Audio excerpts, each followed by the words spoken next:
Adieu Tokyo. Je pars explorer l'ouest du Japon. Donc je me suis levé à l'aube. Et là, je vais prendre mon premier Shinkansen. En première classe, s'il vous plaît. Shinkansen, c'est le nom qu'ils donnent à leur TGV. Et ils appellent pas ça première classe, mais Green Car. Alors pourquoi est-ce que je suis en première classe? Parce que j'ai un billet qui s'appelle le JR Pass qui permet de voyager en illimité dans tout le pays quand t'es étranger. Et pour environ 100 € de plus, j'avais la première classe pour tous mes billets. En France, je me l'aurais pas tenté.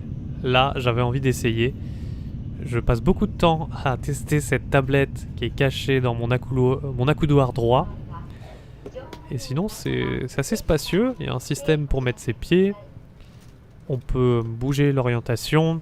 On peut accrocher son manteau. On a une tablette frontale et des boutons. Regardez-moi un peu la taille de cet accoudoir. Là, tu t'embrouilles pas avec la personne à côté pour te mettre d'accord sur qui met son coude. Il y a le chauffage aussi en bas. Étonnant.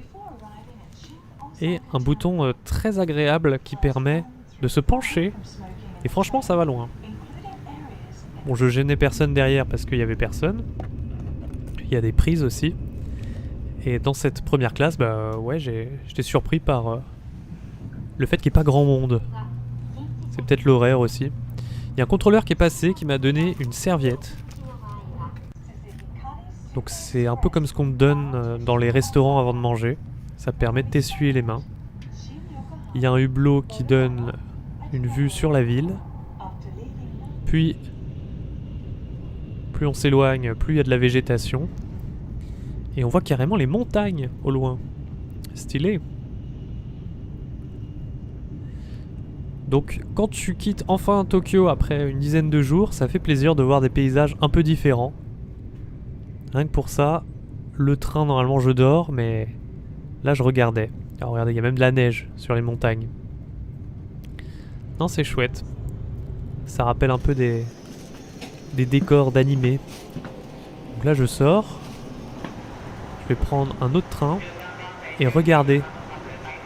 Les sièges sont toujours dans le sens de la marche parce qu'il y a un système rotatif qui permet de les faire tourner. Et c'est ça qui fait qu'il y a autant de place devant pour les jambes. C'est pas très flagrant en vidéo, mais il y a bien plus de place qu'en France. Et ça, c'est un plaisir pour moi. Je kiffe aussi regarder la vue. Et comme je vous disais, ouais, le côté dépaysant des petites maisonnettes. T'as l'impression d'être dans un film.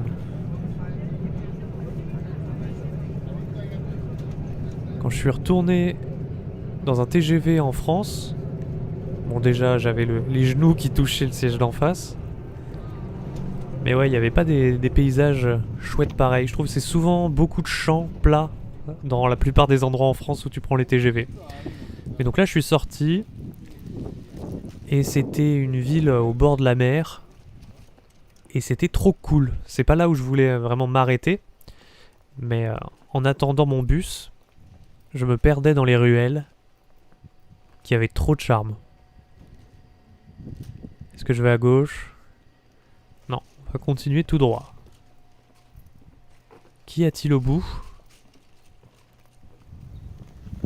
D'autres maisonnettes avec des chats qui ont un peu peur de moi et surtout qui ont une tête bizarre. Je suis arrivé à Kikatsura, c'est près de la mer, et il paraît qu'il y a des super belles chutes d'eau à visiter ici. Mais avant de prendre le bus pour les chutes, j'ai vu sur Google Maps qu'il y avait un magasin de jouets juste à côté. Donc j'ai continué de m'enfoncer dans ce village et j'ai presque été agressé par un corbeau. D'ailleurs, je trouve que les corbeaux au Japon, ils font pas exactement le même bruit qu'en France. À Tokyo, ça m'a surpris de voir très peu de pigeons, mais d'entendre des ouah, ouah, comme si c'était un enfant qui chialait, et en fait non, c'était un corbeau. Là, je suis rentré dans la fameuse boutique où il y avait plein de figurines. Il y avait des choses en tout genre. Il y avait même des jeux vidéo à droite là, un peu cachés dans les vitrines. Mais j'ai pas trouvé mon bonheur. C'était des vieux trucs qui m'intéressaient pas trop. Même la porte était vieille. Je galérais à la fermer. Surtout en filmant. Mais elle avait quand même beaucoup de charme. Comme ce petit patelin. Trop marrant, une petite boutique de quartier qui paye pas de mine, qui fait assez vieillot. Ne serait-ce que le fait qu'il n'y ait pas des portes automatiques, que tu dois tirer une petite porte en bois. Et à l'intérieur, t'as une petite mamie qui se déplace à 2 à l'heure. Il y a plein de petits jeux. Et il y a même des jeux vidéo, quelques-uns. T'as des jeux Saturn, Mega Drive. Et j'ai même vu des jeux Neo Geo. Bon, je pense que personne n'y va pour ça parce qu'ils étaient tous délavés avec une couleur assez dégueulasse. Mais c'est pas le genre de jeu que t'imaginerais voir dans ce genre de petite boutique en France. La vidéo est accélérée, donc ne vous inquiétez pas de la vitesse des voitures.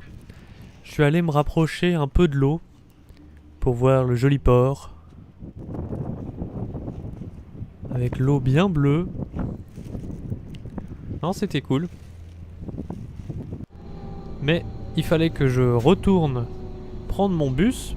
Et c'est marrant, quand tu entres, on te donne un ticket qui t'indique en fait à quelle station tu es entré. Et tu payes en sortant, en montrant ton ticket. Comme ça, le contrôleur sait combien de trajets tu as fait. Et une fois que j'ai atteint le haut de la montagne, cette fois-ci, j'étais pas dans un Airbnb traditionnel, puisque il y a beaucoup moins d'habitations ici. J'étais dans un gîte typiquement japonais. Voici ma chambre pour la nuit, avec des sortes de tatamis au sol. Et je crois qu'il va falloir que je déplie ça. Ça va être marrant. Et maintenant, petite rando dans la montagne. Toujours un chemin formé par des cailloux dans la terre, toujours des portes rouges, et un escalier qui mène vers une autre porte rouge, tiens. Et des maisons au style bien japonais. Mais dans ce pays, c'est aussi des amoureux de la nature. J'ai toujours voulu visiter le trou du cul d'un arbre. Ouh, ça puire un peu. Et donc on peut ressortir de l'autre côté. Comme chez les êtres humains. Une autre maison, qui a la classe. Et que vois-je au loin? Non, je montre la gauche pour l'instant.